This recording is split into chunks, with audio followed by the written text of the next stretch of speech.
Think about that time that somebody made a threat to you. And I can imagine that some of y'all didn't take kindly to someone threatening you, because one of the first responses that come out of your mouth is, what you say? Because you just can't believe that they had the audacity, that they had the scruples to be able to come and say that thing to you. Because one thing that you don't take lightly is a threat. And if you just barking and ain't biting, the threat can get you in a lot of trouble. Come on. Well, on yesterday, the enemy issued a threat. And he said, I'm going to do a little more than just threaten you. I'm going to try to intimidate you. So I'm going to help y'all with this. There was a group that I grew up listening to, and I'm probably telling my age. And the group, of course, is called Grandmaster Flash and the Furious Five. And one of the things that they said is, don't push me, cause I'm what? I'm trying not to lose my head. See, our young people ain't even, they not even there. But it's okay, go listen to it. Check out a long version, that's 12 minutes, it'll blow your mind. But when someone threatens you, it changes to don't push me. Because that's what they're doing, because they're trying to get you to move into a direction, to a purpose. And sometimes it may not be what you want to do, but they're trying to get you to move. And a lot of times it's to a negative road. Yes. Right? So the threat will be to make you to fight. You may not want to fight, but they're going to threaten you to make you fight. And that's what the enemy does. Sometimes you be like, I just don't feel like fighting today. So he threatens you. Guess what you do when you've been threatened? You take it seriously.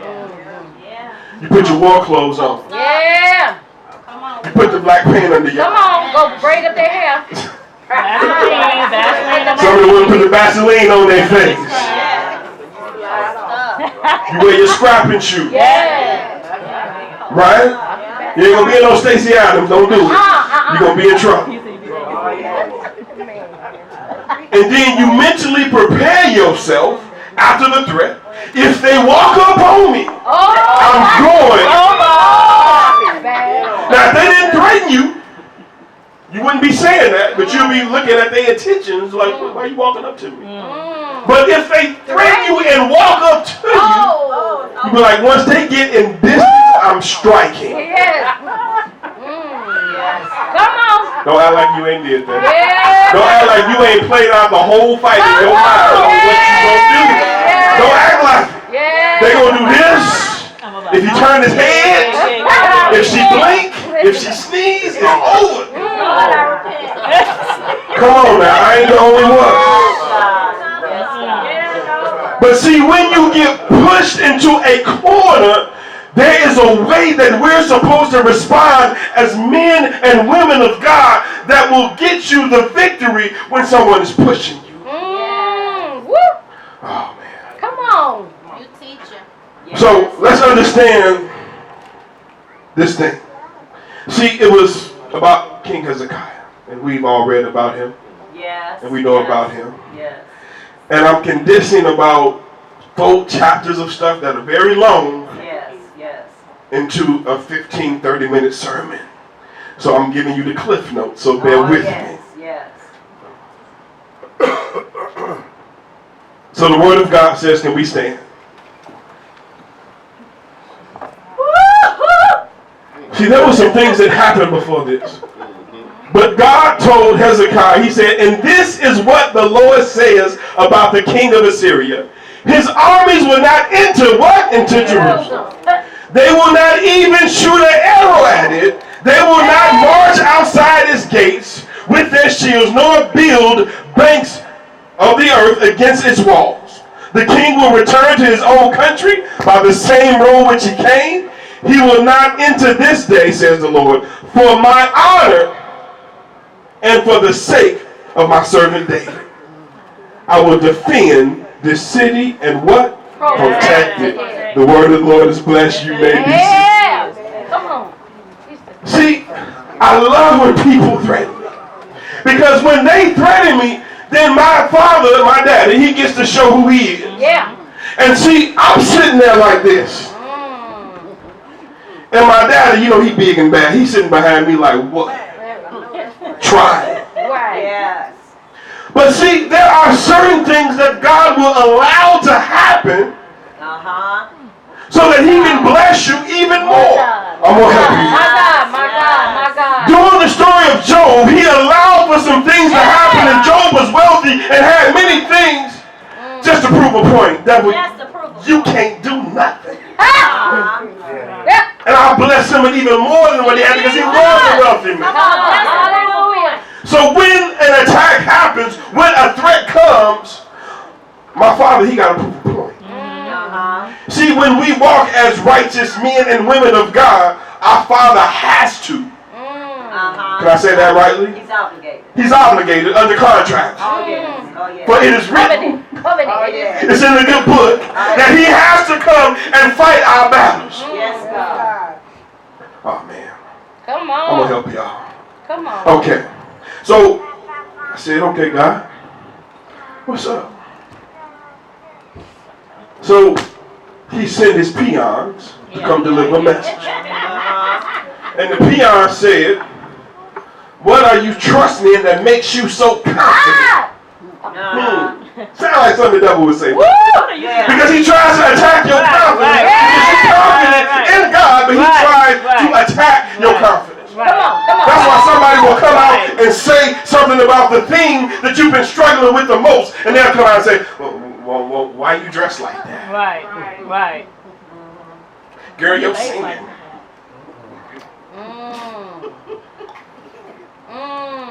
Girl, how you pray?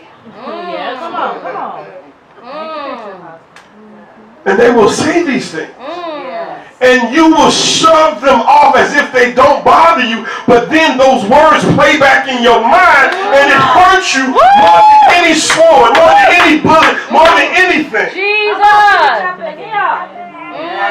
So you're getting fat. Jesus. Thank God we don't have those mothers here in this church. I've been where it's called abuse.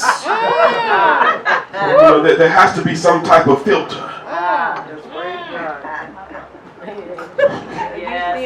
Did you clean in your ears? No, I'm just joking. I'm playing. Yes, God. But when I begin to look at the word threat, an expression of intent to inflict evil, injury, or damage. Yeah. That is a threat. So I believe that if you threaten me, I am going to what? Take it seriously, because you have an intent. Go back. You have an intent to inflict, right?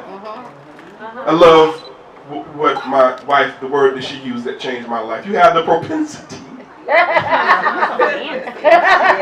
It's in you, right? To inflict evil, to injure, or damage. And if you threaten me, and I know that this is your intent, my first reaction is to respond to your threat. Now this is how we get out of trouble, or get into trouble. Because our response causes us to what? Strike first. Yeah. So that when you knock them out, they are calling the police on you. Yeah. And when the police get there, they're saying, well, who threw the first blow? They don't care about the talking. And you're right, Mr. Officer. Yes, God. When the report is written up, unless you threaten somebody, say you're going to kill them or something, that's when it becomes important. Oh, well.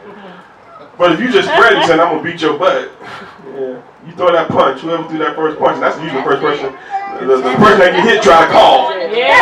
The first one that calls first. Yeah. They falling down, when they fall.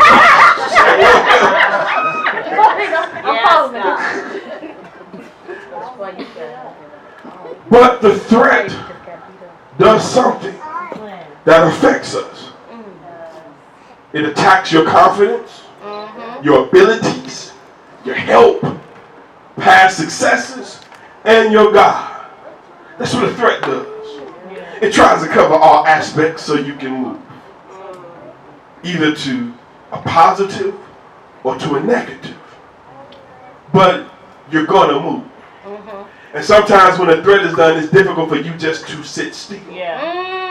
Because usually threats are timely. Meaning that when someone threatens you, that means that within a few minutes or seconds, something is getting ready to pop up. Back in my high school days, when a threat was said, we immediately changed and said, what? Oh, we about to make this happen. Lord, forgive us. Forgive us for being troublemakers. But see, the moment that you change your normal, go against the grain, want to be different, the enemy threatens you. So the moment that you change up from your normal, that's when the threat comes. But this has caused me to look at this whole thing differently, because I was like, Lord God, people say, as soon as I start doing good, that's when the enemy threatens me. That's when trouble comes. That's when this happens. I said, begin to look at that. I said, God, help me to understand that. But he gave me a revelation when it came with that. And it says you would think that the first threat comes from the enemy, but the first threat comes from you when you align with Jesus. So you basically have thrown the first punch. I want to marinate. That's good. Oh, wow. So what really happens is that the enemy is countering a blow that he's already received. So we always say that it's the enemy that's doing that, but you have initiated it because you hit him. He didn't see it coming. He wasn't expecting it. You threw the brick and you called his name. That's going to take a second. That's going to take a second. It's going to take a second. It's all right. Some of y'all still ain't got it. I got it. You ain't got no Friday people up in here. It's going to be all right. Now it's setting in. Yes, God. But you threw the first punch. And you devastated him. You hit him with a critical punch when he had to respond. The other spirits are at him like, man, you gonna let him do that to you? Because they instigating down there. You got knocked out. And he trying to recover. My God. What we did up in here, we did dealt him a blow so severe, he got knocked out. And then when he came to, he was like, oh man, my reputation is on stake. It's at stake. I gotta do something. So then when he went before God, doing Rosh Hashanah, he was like, okay, I know that I have to answer and give my audit reports of everything I've done. I'm helping y'all out here. And when he went before the King of Kings and the Lords of Lords, and God said, hey, you can do this, but you can't do that. See, some of y'all don't even realize that God has kept y'all. He said, you can do this, but you can't take their life. You can't change their financial situation. You can't harm their health. You can't. There's rules and regulations to this thing. Even the enemy, he has to abide by what God has told him to do. So he has some checks and balances that he has to make sure that when he comes to heaven, he got his report in his hand. And he ain't as rogue as y'all think he is. That's why when you see him, you're gonna be like, this is all he is. That's it. What? That's it.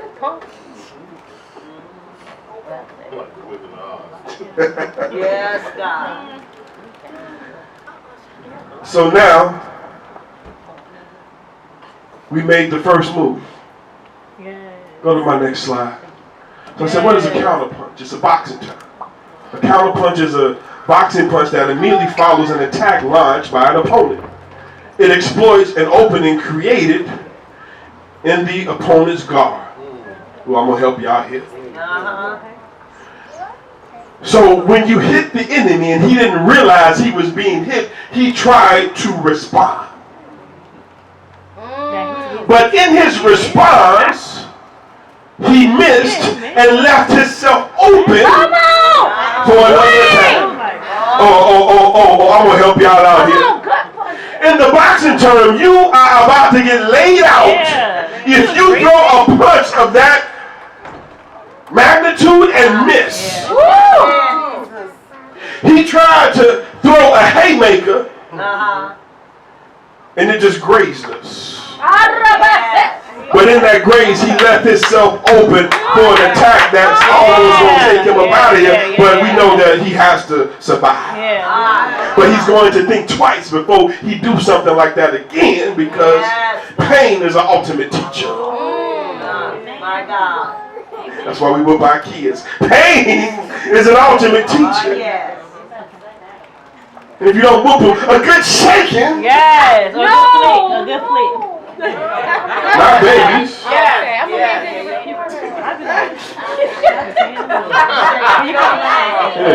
A good shaking. You can shake it. Snatch. Is that better? Yes. Some of y'all have snatched. Snatched their soul. You snatched it so bad, their soul is still sitting there, but their body.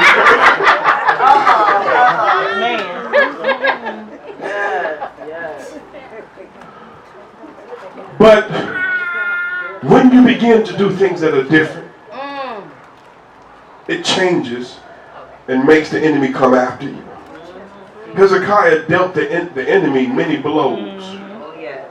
And you're like, well, how can he do? See, you don't have to be like your father. If they ain't right, you can be right. Because his father was awful. His father sacrificed his own son, one of his own children. And his reign was only 16 years. And then you're like, well, how could this young lad come up and just be? God has a plan for you.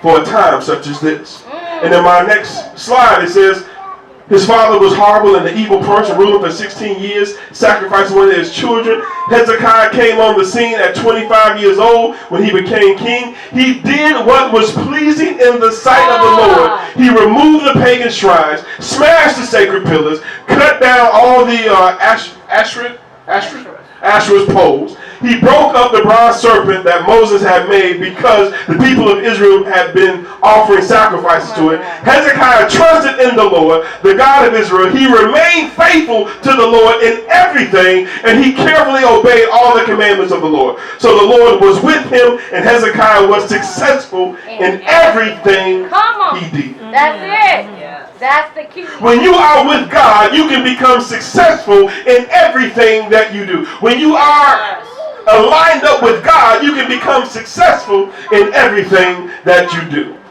But when he did all of this stuff and he hurt the enemy, there was a counter that was made. 7 years later, within his reign, the enemy came. Yeah. So, all the threats that was being thrown, all the stuff that was being said, he threatened them. Yes. Told them all types of crazy things, hurtful things. Told them what he was going to do. Said if you are trying to trust on your God. I've heard people say that to people. That be trying to get away from a relationship or an individual or a person. Who are you trusting on? I've seen that happen in situations like you going to trust on God? Like they somebody. And God always makes them eat those words that they said. Come on. So after, and they even try to be special and say, he said, matter of fact, I'll give you 2,000 horses if you can find 2,000 people to ride them. Oh, wow. Wow. So you're going to tell your enemy, you're going to give them, that's like saying, I'm going to give you 20,000 tanks if you can find somebody that can even drive. So he was making an insult to their ability to even do war. Saying you ain't even got 2,000 worthy people to be able to do that. If I helped you, it still would not be enough. He tried to attack their God. He even spoke in Hebrew so there would be no misunderstanding of what he was saying to the people. He tried to do that, but they did not say a word because Hezekiah told them, don't say nothing. That's right. Sometimes when the enemy is threatening you, when you begin to talk, you give away your plan. You give away your attention. And it puts you into a situation. But when you don't say nothing and just smile, Oh, yeah. it have them guessing. What he Is this doing? person crazy? Didn't I just threaten them? But you smiling because you know what your daddy is going to do to them. That's it. Woo! Woo! My God. So My God. when Hezekiah got all this stuff, and it affected him a little bit. It did. Because the enemy was so smooth with his delivery. That's why we have to be careful. He was so smooth with his delivery that he covered every aspect that a child of God would be worried about. He covered all of them. He attacked his faith. Attacked the faith of the people. Most people run. And then he gave them a way out. He said, if you surrender and open up your doors. I'm helping you here today. If you surrender and open up your doors, don't let the devil in. If you surrender and open up your doors, I will give you a way of escape. I will take you from this place and place you into another place that will be just like this, and you'll still be okay. Gave him a way out, but it wasn't the way to God. Come on. See, the enemy will try to give you a way of escape, but it's not the way that God intended for you to leave the situation or stay. So let me go into this. Ooh, that's good. So the enemy threatened God, and I wanted to. You got to go and read this. It's in Kings. Yes. Yes, God. It was about a nice 150 words to the threat. And then the king followed up and threatened also with some words. But boy, when my heavenly Father responds, man, I tell you. Oh, yes. He said, oh, you want to play with words? But I'm jumping ahead of myself. But anytime you get threatened, God is going to what? Respond. Yes. Yes. Go to my next slide. Always. Yes. Okay, go back. I'm sorry. Did you go back? Where you at? Thank you, right there. So, go back one more. I'm sorry. Thank you. So God responds. We're almost done here. He responds. Got to be patient, but he responds. Hezekiah didn't go and fight, but it said that he leaned on the Lord for everything. Hallelujah. Yes. So doing this, he said, hey, Come on, lean on him. he changed his clothes and he began to pray and go before God. Hallelujah. And he said, send the message to the prophet Come on. Isaiah. He better said, have a send it to him. Yes. You got to have some people in your life that's able to deliver those messages. Come That's on. able to, when you're struggling to get through, you got to have somebody Yes, that you can text or call and be like, hey sis, hey brother, I need for you to pray with me. Pray for me. Help me because I'm struggling. The enemy just threatened me. And that they can go and intercede on your behalf and help you push. Yes. Yes, God. Because you close to the edge. Right. And the enemy is trying to get you to lose your head. My God. That wasn't even in my notes. Yes, God.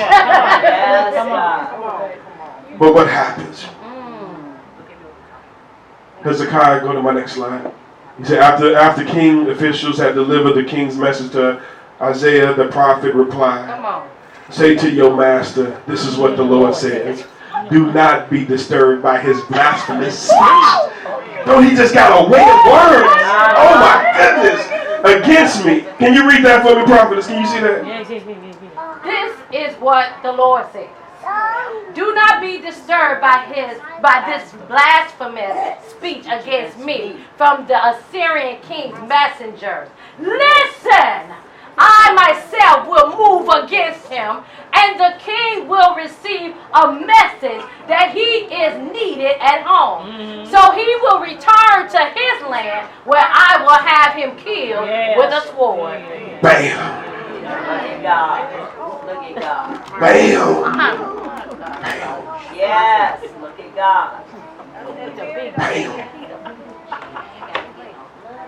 Yeah. He didn't have to lift one finger, but lift his hand That's it. to God. That's it.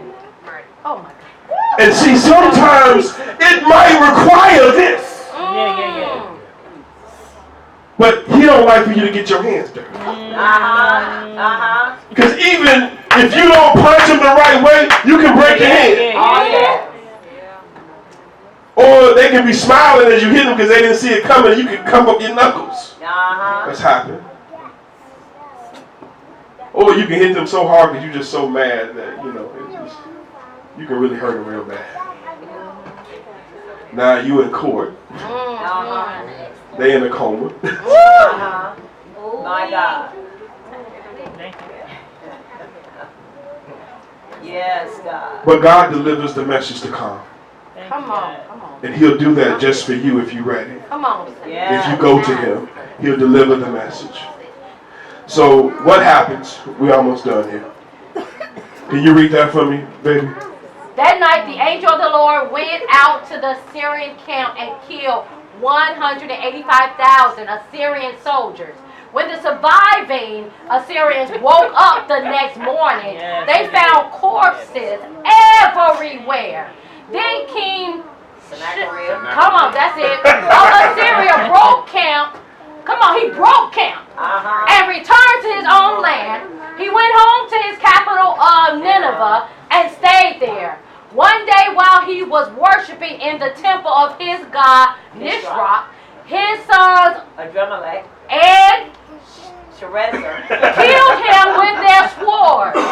They then escaped to the land of Arad, and another son Asarhaddon. became the next king of Assyria. My God. So won't he fight your battle? When they woke up, because they got knocked out. When they woke up and came to, 185,000 of them was dead. My God.